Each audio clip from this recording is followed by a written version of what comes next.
Hey y'all, welcome to SB Designs. In today's video, I'm going to be making 2 batches of soap. These are my first 2 original designs where I picked the recipe I wanted to use, the fragrance oils, the design, the colors, all the things from scratch, right? Up until now, I've been using kits or projects where everything was curated for me. A lot of the ingredients were already pre-measured. So I was really excited about doing these 2 batches of soap. However, as you'll see, I ran into several issues, and this is all part of the learning process. So not really a terrible thing to happen, but still kind of disappointing. So I'm starting off here by measuring out my lye and my water to make my lye solution. Now what I'm using for my recipe are 2 different Brambleberry quick mix oil blends.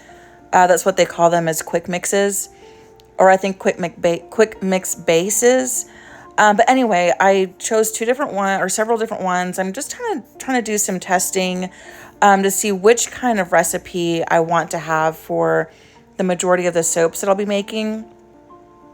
So what I'm doing right now is I'm starting out with the gentle quick mix.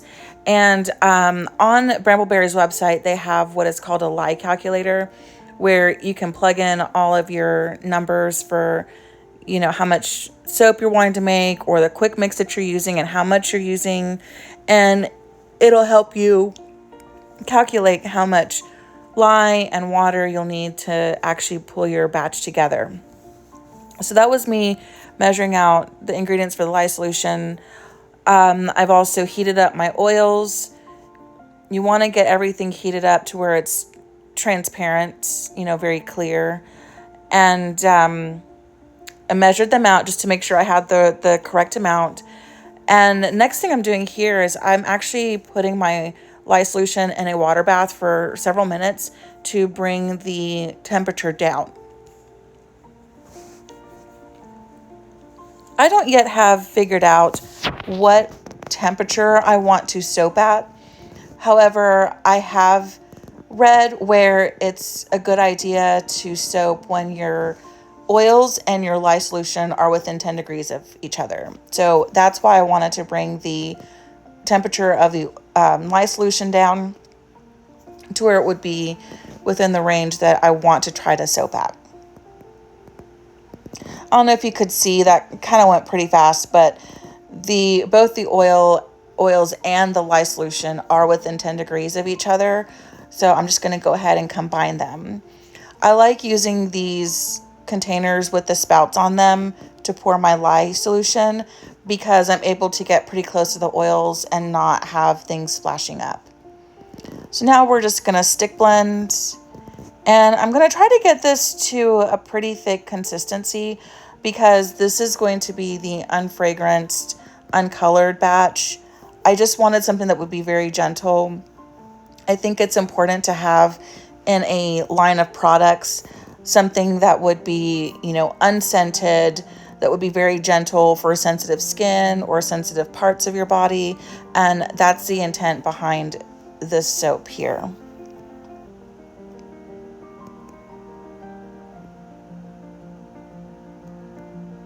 Now I'm alternating between using my stick blender and my spatula because I'm just using a very little bit of oil here. This is a small batch, and I'm really trying to minimize the the air bubbles that get into the batter.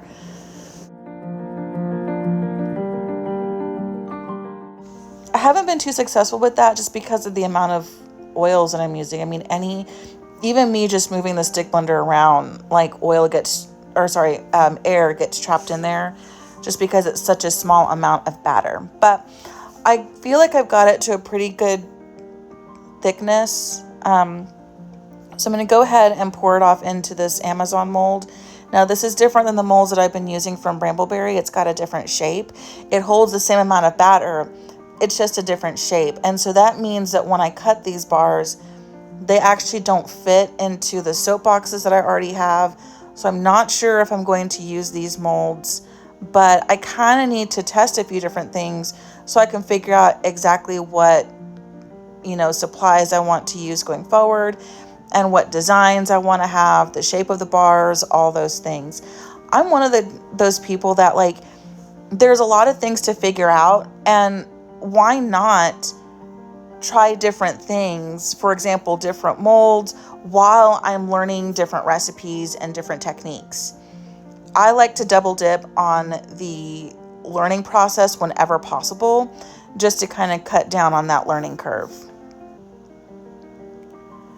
This is something else that I'm, kind of struggling with, just getting the soap at the right consistency for the swirl, and what kind of texture do I want to have on top. So here I'm just playing around with a few different things. I've kind of come up with this, what I think will end up being my signature swirl.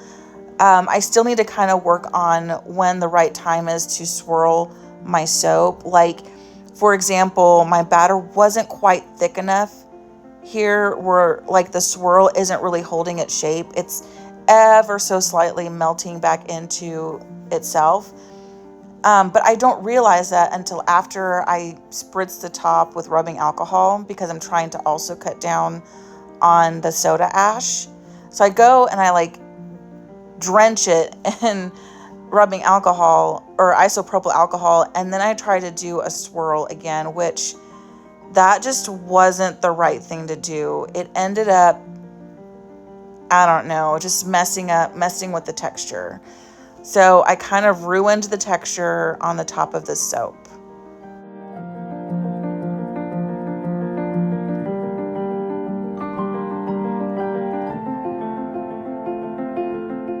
You can see the first batch and the fail.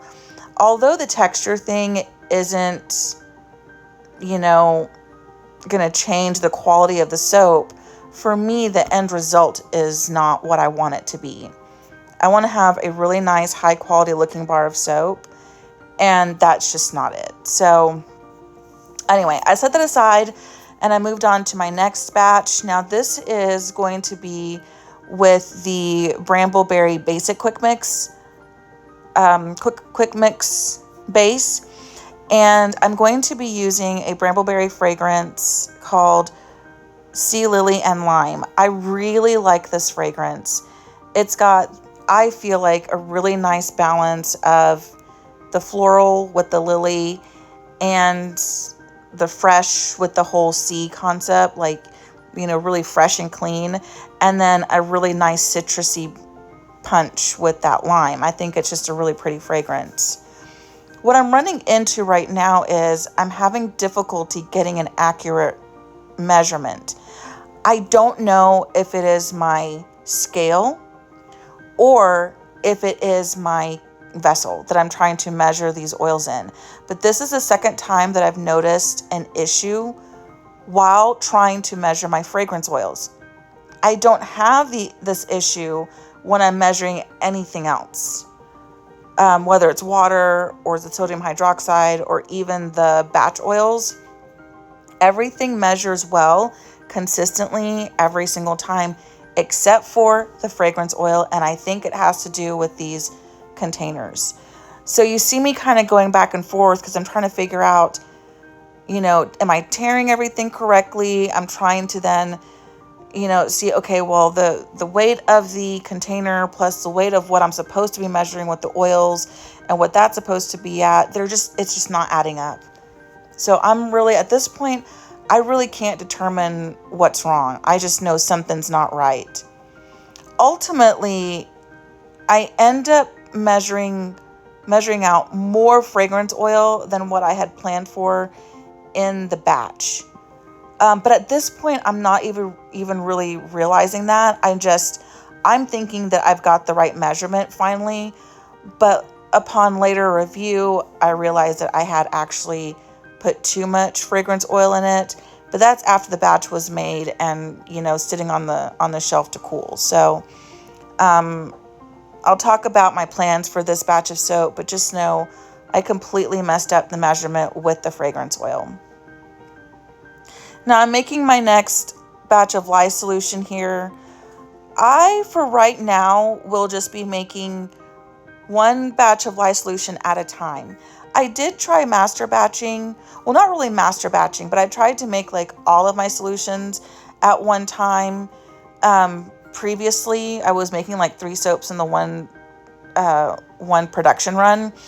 And, you know, I had 3 different batches of lye solution going, and I don't know, it was too much for me to like manage while I'm trying to, you know, actually make the soap, which is a new skill for me. So I decided that for right now, I'm just going to do one batch at a time. So that's what I'm doing. You see me measuring out my water, my sodium hydroxide. I'll be putting them together and then adding them to a water bath to cool down.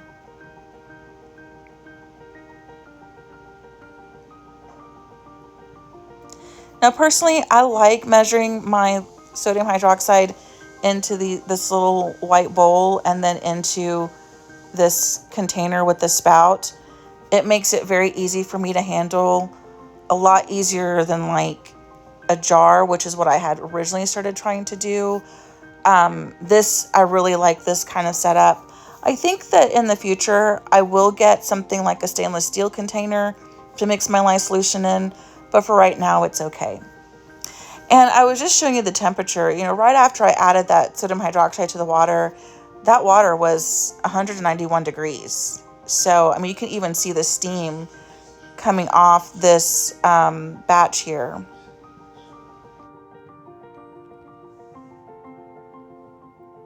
Okay, just as before, we are going to warm up, you know, heat up and measure out our batch oils and get everything cooled down to the right temperature and mixed.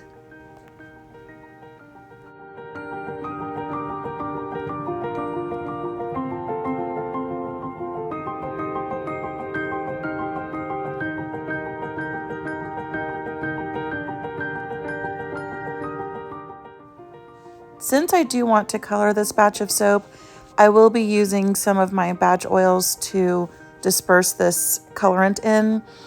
I'm not really getting you'll see, I don't really get a very good mix of the colorants, especially the titanium dioxide. I had originally read on the Brambleberry website where this particular titanium dioxide can be dispersed in either oil or water. And since I had seen other people kind of dispersing their colorants in their batch oils, like in a little bit of their batch oils, I thought, well, that's what I'll do.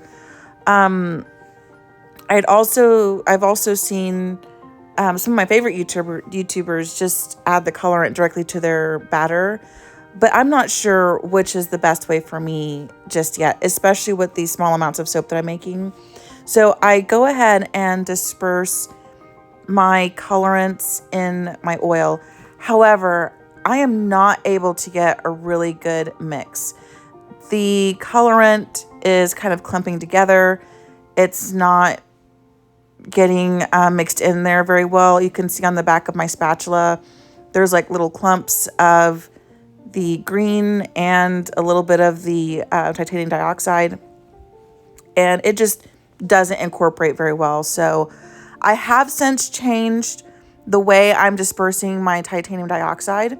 So I will be testing out batches pretty soon with that new method where I'm dispersing it in some distilled water. I still need to figure out the right thing for the other colorants. I might try doing some batches where I just add the color, like the powder, directly to my batter or my oils and try to mix them that way. I just had to find the right, I guess, what would you call it? The right method for the amount of soap that I'm making. But what I'm going to do now is just stop talking and I'll just let the music play and you can see this batch come together.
here's the soap once it's been unmolded.